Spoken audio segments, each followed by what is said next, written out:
بين لابتي هذه الهضبة تحولت البيئة الغبراء إلى واحة خضراء، وأعطت الصخرة الصماء ساكنيها صحة وغذاء. هنا في عمق العصابة كانت البداية بالتفكير في واقع هذه الأرض التي هجرها أبناؤها بحثا عن واقع أفضل، وذلك بعد سنوات الجفاف العشاف التي أتت على الأخضر واليابس. لكن هذه الأرض رغم كل الذي حدث ما زالت بكرا، وتبقى كما كانت زاخرة بالخيرات وحفية بالاستثمارات.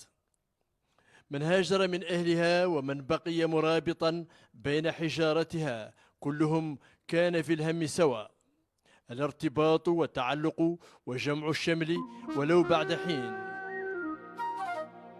على مسافة من مدينة قرو بولاية العصابة تقدر ب20 ميلا يقع مشروع التوفيق في حاضنة جبلية إلى جانب تجمعات سكانية هي أحوج ما تكون إلى نفض الغبار ورد الاعتبار، خاصة في شهر الصيام والقيام. توفرت الخضروات بجميع أنواعها وبأسعار لائقة، وتم تشييد المنشآت المائية، فتحقق الكفاف للضعاف. وقدم هذا المشروع نموذجا للتنمية والتكافل ومنافع الناس.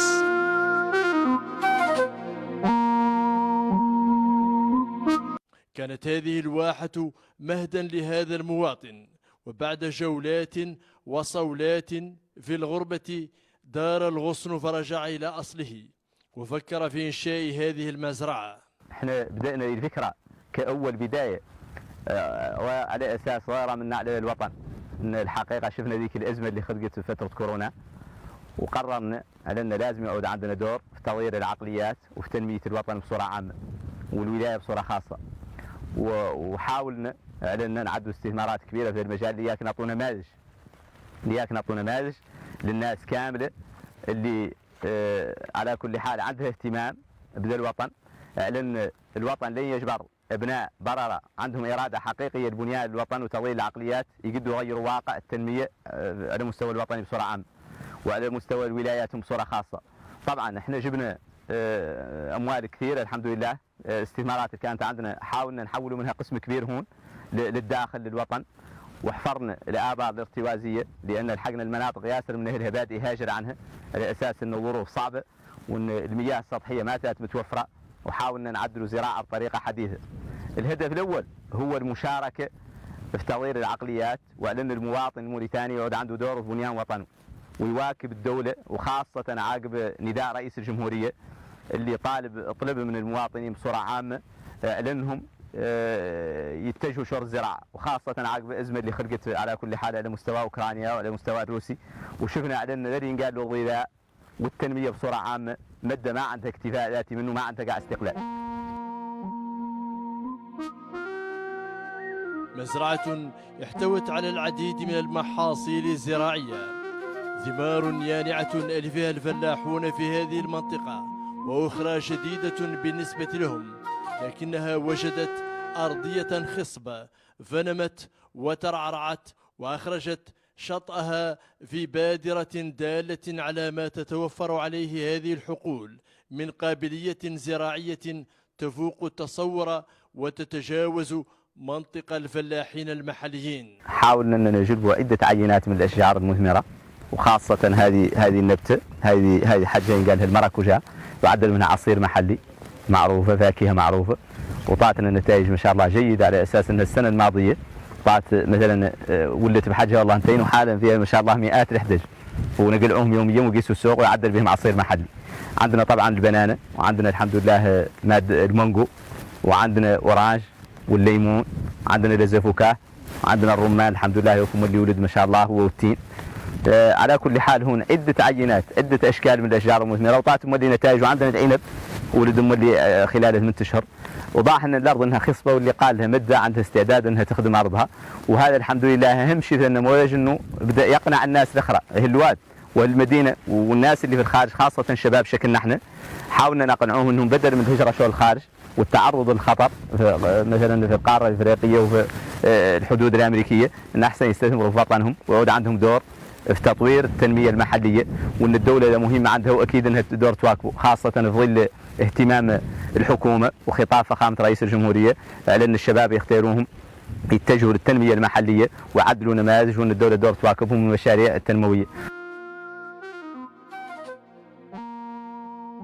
جاورت هذه المزرعة الواحة العتيقة وشكلت سلة غذائية تنضاف إلى ما تجود به بساتين النخل، عادة من أغذية مختلفة حسب المواسم وعلى قدر مساعي الساكنة.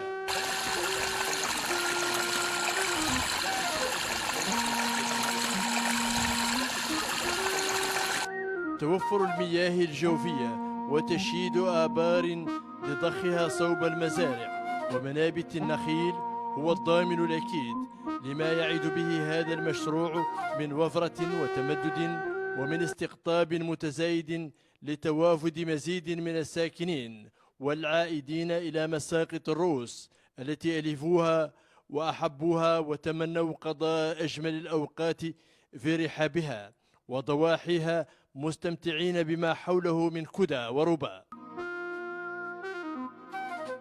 ومن ثروة حيوانية تلبي حاجة أخرى من حاجيات العيش الهنيء والقوام المتوازن. هذا المشروع الحمد لله عنده قدر من هون الحمد لله قدر من المياه اللي بعد قاع وفروا منطقة متوفر بعد قاع هون من المياه اللي ما كان موجود، ومن المناور اللي هي ومن الزراعة من مثلا الخضروات مولي لا شك ان حد مثلا جاهم انه ما ولا يجبر حاجته من ذيك الخضروات ومن الظل والماء، ولا شك انه ما ولا يساعد الصيام، لان المنطقه مثلا شوف الحمد لله النخيل ظلوا ماشي تحته الماء وجو مريح بارد، والمزرعه فيهم اللي بعض الحاجيات اللي تحتاج لها الناس في رمضان، ولا شك انه ما ولا يساعد الناس اللي تلجأ له كامله.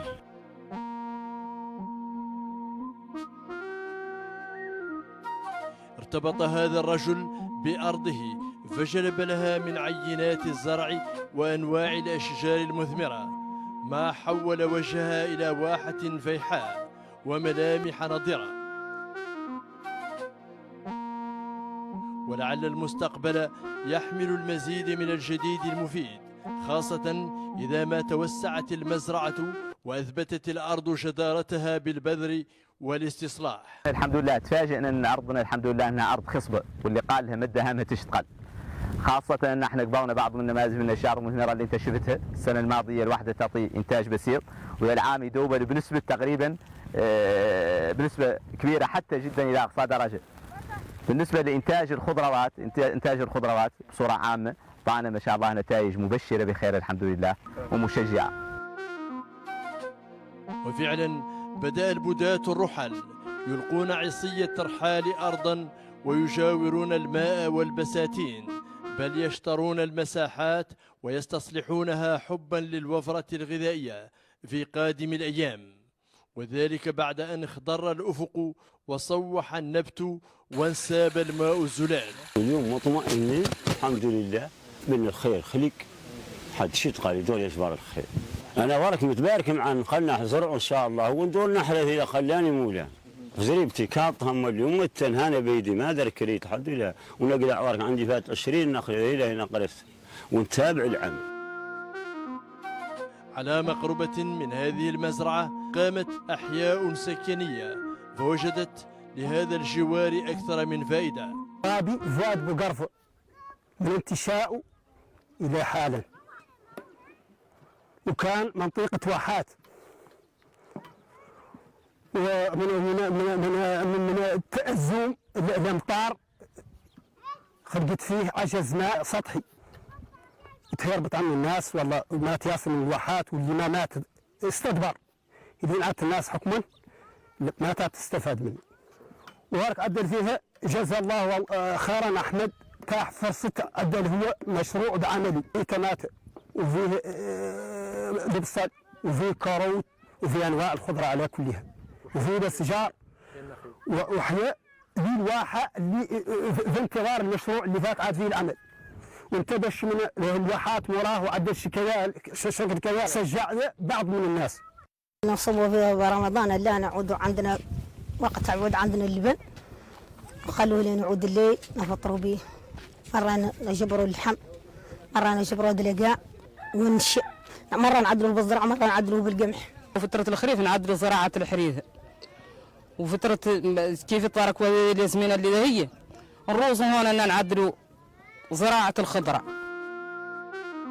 بإمكانهم اليوم أن يتوفروا على فرص عمل، وأن يزرعوا وأن يستفيدوا من المياه التي أصبحت متوفرة، بل وأن يأخذوا من هذه المحاصيل ما تحتاج له الوجبة الغذائية المحلية، خاصة في شهر رمضان. لقد كان هذا المشروع فرصة لساكنة، ومن شأنه أن يغير في معادلة وعقليات السكان، ومن حسن الطالع أن يتزامن هذا الإنتاج الوفير مع شهر الخير والبركات. فقد أصبح هذا المشروع يجود بما لذ وطاب من الخضروات والفواكه، ويرسل المنتجات يوميا إلى الأسواق، فضلا عن الساكنة المحلية الراغبة في الحصول على هذا المنتج الغذائي النظيف.